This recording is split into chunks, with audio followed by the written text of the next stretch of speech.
आइए हम जानते हैं टीपू सुल्तान स्टोरी। टीपू सुल्तान, जिन्हें उदयिम शेर, द टाइगर ऑफ माइसौर के नाम से भी जाना जाता है, एक महान शासक और वीर योद्धा थे।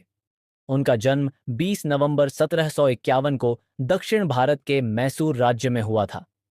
उनके पिता हैदर अली मैसूर के राजा थे और वे भी एक महान सैनिक थे।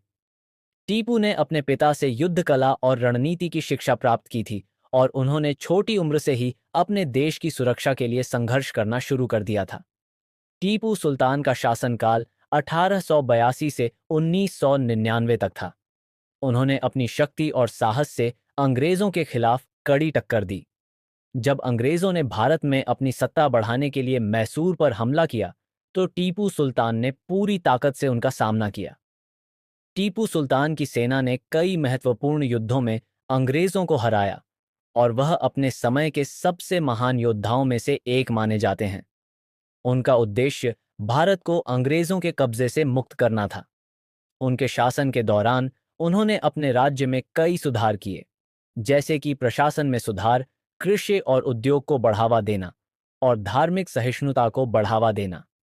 उन्होंने नए तकनीकी सुधारों को भी अपनाया और रॉकेट तकनीक का उपयोग करके अंग्रेजों के खिलाफ युद्ध किया।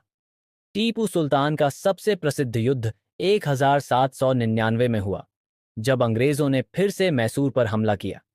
इस युद्ध में टीपू सुल्तान की वीरता और साहस की मिसाल बनी, लेकिन अंततः अंग्रेजों ने इस युद्ध में विजय प्राप्त की और टीपू सुल्तान शहीद हो गए।